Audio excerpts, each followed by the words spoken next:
and her virginity before he had to return to Mexico at his mother's demand. Maybe that's how my mom couldn't appreciate my dad's ebony-eyed, brown-skinned beauty, too much like her own. I remember the exact moment I realized this, the profound, deeply rooted in the fact that someone could think that he, and therefore I, was unattractive, or worse, precisely and solely because of the color of my eyes, my skin, the color and texture of my hair, dark, brown, black, and curly, like my parents. I love you!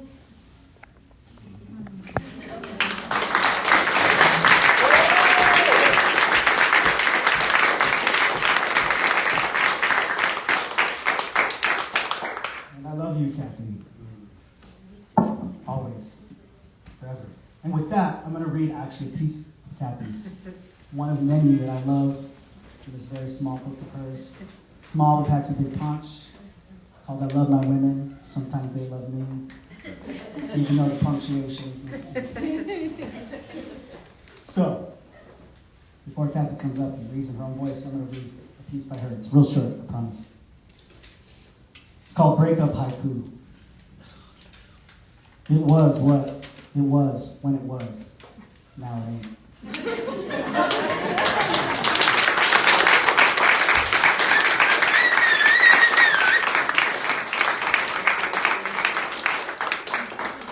Otra vez, Prado Gómez.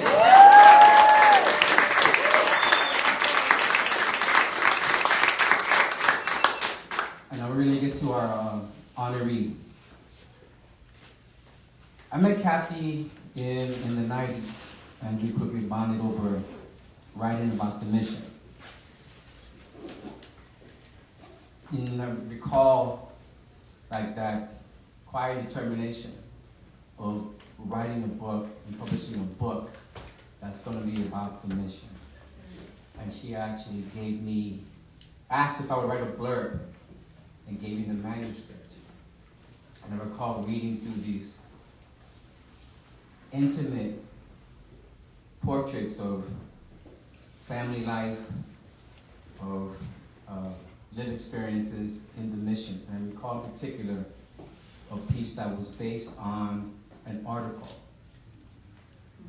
There was if I recall correctly, a shooting that involved your uncle that was published in the local paper. And then to take that and put it into this written piece blew my mind. It validated who I was. It inspired me to continue to go forth. That what I hoped to be able to do in life was a possibility.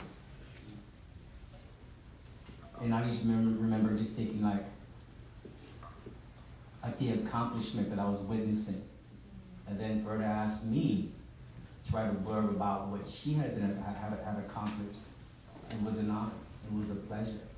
That book was Salvation on Mission Street. Hey. Right? And I just felt the culmination of years of work and that quiet determination. Like, I'm going to get this done somehow, some way. It was unbelievable. Cathy gave a bio, and the bio begins with the description: just another Mexican lesbian poet from the mission. But you're not just another lesbian poet from the mission. You're not just another person. Like you, Prado is an example of how you helped Prado come up and do what he did up here just now. You ushered in an entire generation of young homegirls in the neighborhood to become writers and artists. And they continue to do that work because of what you did with Mission Girls, right? Now, decades ago. You continue to encourage our folks in the community with your work at American River College and the Winter Project. And now we're talking about young adults, right? Cathy honors me by inviting me to come out and read and do things up in Sacramento. and she had me be the keynote speaker for their big events. And afterwards, I go and I do what I do, share my story, I talk, about what education can mean, for folks, and to have conversations with not just students but their family members, like their parents, and to see how proud their parents were, to see their kids walk up and be honored. That's Cathy, right? In her subtle, quiet way, making huge impacts on the community. And on top of that, she's also a well-versed and published poet. You can find her writing in As Us, As Faithful Women of the World, La Bloga, Curve Magazine, Duke's Sticks, Tecolote, Feminist Formations, Wisachem, La Voz de Esperanza, Label Me Latino, the Mal País review, my favorite, La Más Tequila review. I think at this point you might just be making shit up.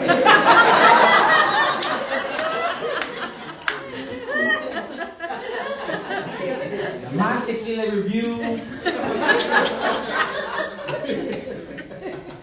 Mezcal Weekly.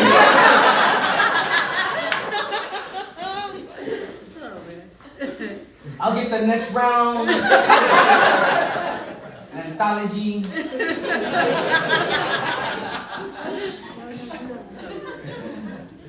Poetry in Flight, Poesía en Vuelo, Poetry of Resistance, Sinister Wisdom, a multicultural lesbian literary and arts journal, Turtle Island to Abia Yala, a love anthology of art and poetry by Native American and Latina women.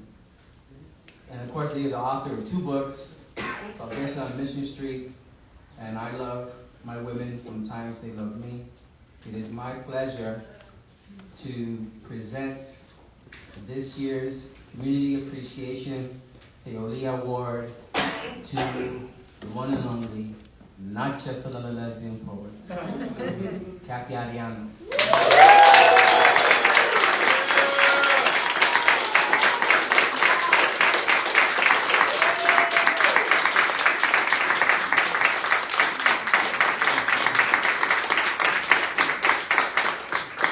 It's a whole day you put the backpack down. You got school break, man. No breaks you do.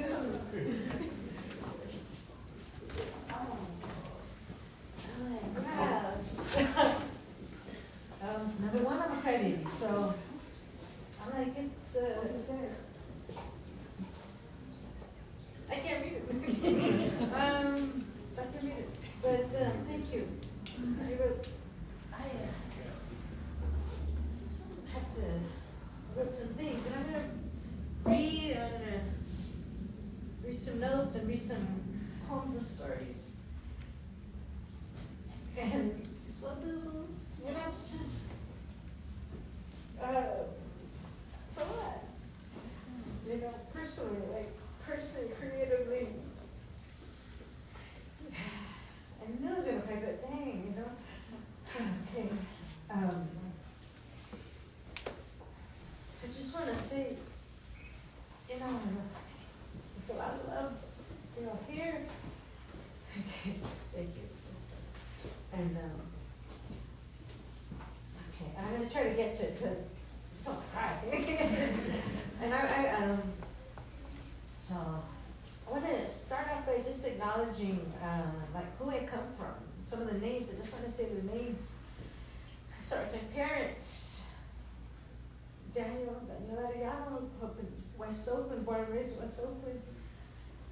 It's a 12th grade with his family. His mom moved over here. Thankfully he did, because that's where my mom. Ramona Lopez, who grew up in Dog Patch.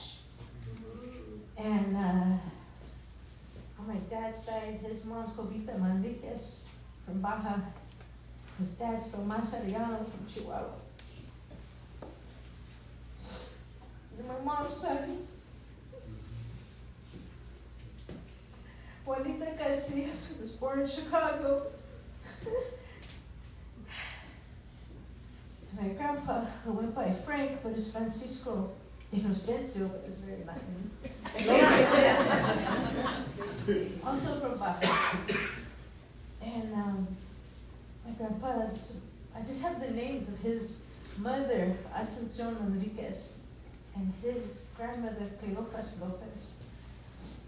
And I'm sure that I could ask the guys' names, but those are the ones who stayed. The guys didn't stay. And I just want to say my Nana's parents. My Nana, because she's the one who was closest to it, my grandparents, my mother's mother. So my Nana's mother is Angela Guardiola. She's from Nuevo León. And her husband Guillermo Casillas was from San Miguel de Allende, Guanajuato. And Guillermo Casillas, my uncle, it's in some family history. There's my great-grandfather registered for the military here in the United States in 1917. So he was on the railroad, worked on the railroad in Mexico, and then came north to Chicago where my grandmother was born. And it just means a lot because, like I'm not Mexican, I'm Mexican-American, I'm Chicana Pocha, I'm really Pocha. You hear me talk Spanish, I'm Pocha, right? Yeah, and it's like, well, my great-grandfather came out more than 100 years ago. So whatever I can do, that's really, that's what I got. I tried. And so I just wanted to say those names. And so I'm going to talk about my family and the stories and all that. And I just want to say thank you. I really want to say thank you. I forgot to say thank you the other night. Thank you, Norman, and everybody for the nada. Thank you for the community, the team, everybody who did the work for today. I'm going to say for the fundraiser, was it last month, April? Yeah. Whatever it was. And then, so Cherie was here, and then, these guys, Norman and Josiah Luis, were joking around all the time and all that. And then they said I was going to get an award. I think they were kidding. They weren't worth it.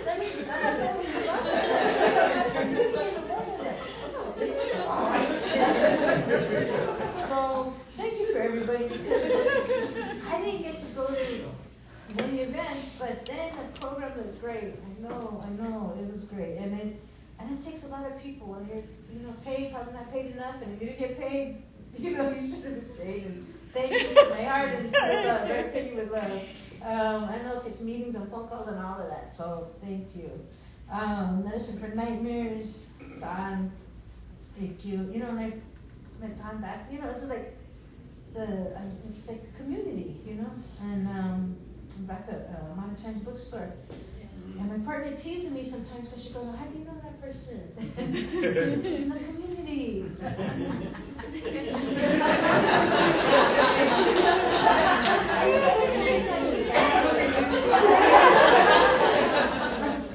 So thank you. And I also want to thank some brave queer folks who, Latinx. I'm going to say these names here that Ronnie Salazar and Emily Salazar. Those, I heard about Ronnie later, but it kind of was funny because they were, my sister from middle school and high school had this best friend, and Emily was her sister, and Ronnie was her cousin. And I want to give credit I remember my sister's grade. She's only 1 year older, but it still feels like a lot. She's a lot older, but I remember her talking about this Tony, and she was in 7th grade, and Tony had a girlfriend, and then the girlfriend found out Tony's dead name, and then Tony didn't have a girlfriend anymore. So this is like 77 we're talking about, maybe 78. And I just want to give right now last credit to when I came out to one of my dad's sister, who's almost 10 years older than him. She ended up telling me about one of their cousins, Denise, who, when Denise met and fell in love with the man, the man fell in love with her, and then Denise told this man about her prior life, and the man left. And I believe she told me, like, Denise, it's like, kill herself. So I really want to thank people who are living their lives as, as best they can. And it wasn't easy, I freaking had these ideas since kindergarten, but I was freaking unsure, questioning, not feeling safe, conforming. So thank you for those folks. So I'm gonna read a little bit.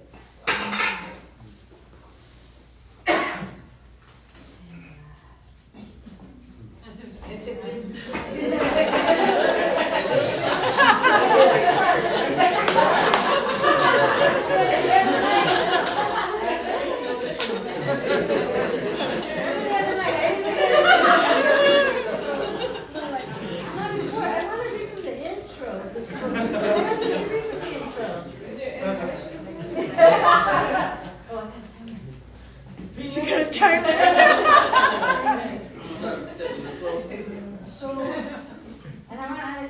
So I just want to say that, the first memory of writing, because I wanted to, because I thought I had a story to tell, and even to contribute to my relatives and the family of books.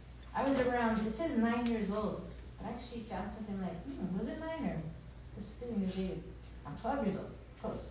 And this is when we lived on Guerrero Street, We had all moved away from 18th and Church, and Nana, Grandpa, and a couple of uncles lived next door behind the wall, not next door, the next building. And Nat and her family lived upstairs. I sat listening to 4 lanes of traffic speeding by. I got pen and paper, thrilled to write my stories, playing a Mission Playground, walking to Sun Valley for a 6-pack of Pepsis, riding the school bus. I started to carve letters into paper, then quickly stopped myself, because I remembered there were no books about brown girls who lived next to or downstairs from grandparents, aunts, uncles, and cousins on a busy street. I knew that people in books lived in houses with a mom and dad, and a place that ended in land, like Ireland and England. And they weren't girls or dark skinned, and they didn't have thick hair.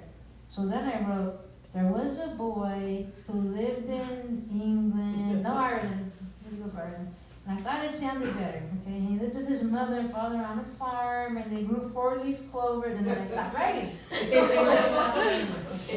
And, so took a while. And so I grew up with my mom's family,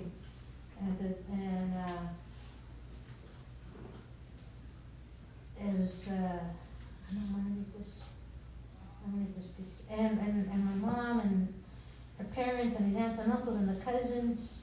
And so this is my mom, though. This is focused on my mom. And this is based on, we have,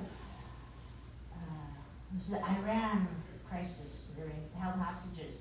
Google it for the younger ones. Might not be taught in high school, So it's called War Comes Home. Every newscaster, every news channel, day 6, day 42, day 113, brown men burning, shouting, stomping, red, white, and blue. Just started high school. I'm proud of my budding maturity. Follow friends in ROTC formation. Sarge and Major escort a platoon to MHS basement.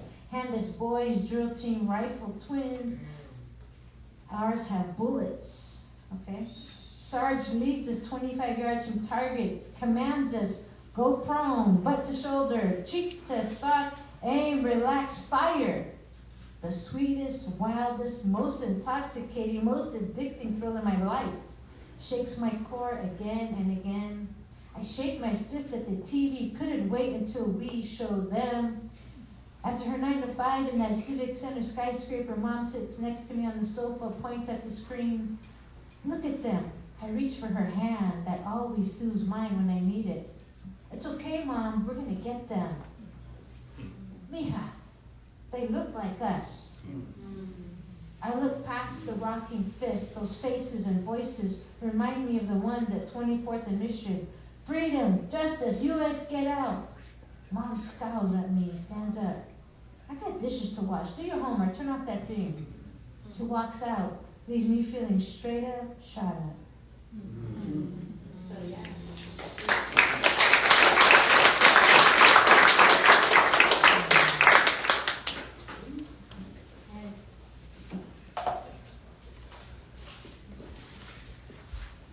to read. This is a short piece called 24th in Palestine Palm. It's written in a certain style. And I wrote this in 2017. And that's when Israeli defense troops shot and killed Mohammed Mahmoud Abu Khalifa. He was 19 years old. And he was shot in the Jenin refugee camp in the lower back. Okay, and 5 other Palestinians were wounded. That's just, it's like the present day is something else. So it's written in the style of the Tong poem, and so it's like one word, one syllable. Let's see if you hear. Birth, land, house, grow, play, cash, come, carve, push, pray, call, help, world, turn, eye, hold, hope, key, fight, stay. And in Sipatli, published by Marasa Study Department, San Francisco State. This is issue number 11 in 2002. And I got a piece in here, but I want to read the epigraph. An homage to the people struggling for justice in America, Colombia, Afghanistan, Palestine, La Frontera, and California. Our voice is a community and a literary passage. With poems, stories, and photographs, Sipatli continues the struggle of our ancestors. Right? This is started by Arellano Murguia, who started Floricanto. And I just want to give tribute to that. And say that, the circles. And, I applied to San Francisco State for the MFA program. And that took me a lot to apply to. Because Norman saying I was determined. I was also very insecure, fearful, very afraid, and very insecure. But the college courses helped. Thank you for that. But it was the writing in community. And she did those workshops at Prado, and then writing with other folks and sharing work on this level. And now, we were like making movies and poems and doing whatever, I feel like our gang on the little rascals, let's do a show. We just we're just doing. It's really just that, and just trying. And I can't, for myself, not totally believing it's going to happen. And so finally, though, I did apply to San Francisco State, the MFA program, and they rejected me. And I did not. I thought that was it. I thought if San Francisco State doesn't accept me, I thought it was over. I thought it was over. Because it was maybe this MFA thing was. Getting the freaking BA was already like. I didn't know that was going to happen. It was just like keep going, keep trying. But as it turned out, I was working for Prado when I was on 20th and Bryant, and down the hall was Aunt Lou Press. Joan Pinkvoss comes to me one day and says, "There's this fellowship at University of Iowa, and the deadline's in a week. There's information." I'm like, "Oh, okay." So I applied, and then actually I found out I got it, and I had to put it off to go to January, and then I did go. And I went to January in Iowa, and it was snowing, 97% white. And so then it was a 2-year program, and I wanted to come home. And I stayed. After a while, I was like, I'm going to get that freaking piece of paper. But it wasn't easy. And it's my family, it's here, and it's my family because that piece Mom was talking about, my uncle was killed in a bar, 18th in Valencia. It wasn't Taqueria, I can't remember the street, but so it was a bar. And we lived 3 blocks away. And we still were living on that part of the mission, grew up over there. And we grew up close. And I'm going to say one last little story that I'll get off, but it was the coming out. So there's that, right? And then there's coming out. And my first pride was when my uncles made me and my cousin, he was part of the Sandinista support committee. And they were going to raise money by selling sandwiches at the gay pride parade. And he just tells us, like, and you're gonna help. And we did. We had to do what they said all the time. And even though I freaking thought those recruits since kindergarten, going to Pride, I was terrified because I thought I was going to be found out, and I was not ready for that.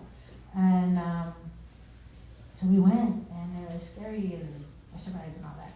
But the neat thing is, this year, on June 1st, I think on my family thread with my aunts, well, definitely my uncle and his aunt, and then it's like the wife of my other uncle, and some cousins and my sister. Somebody put out, there were these like happy pride notices, on the family thread. I was like, oh man, that's really helpful, like 40 years later. And they've been good. They've been beautiful.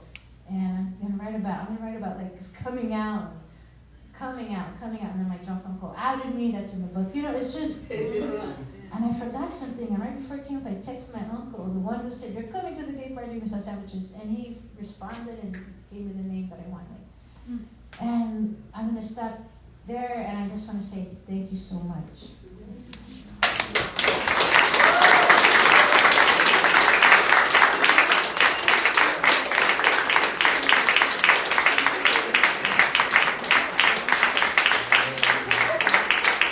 Cathy Arellano.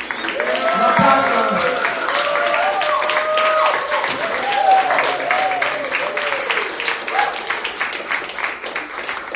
I'm going to try to word out the tongues with a weak supply of Takis. I'm joking. Yeah, it's how you can stand as a week. Alright, so this is it.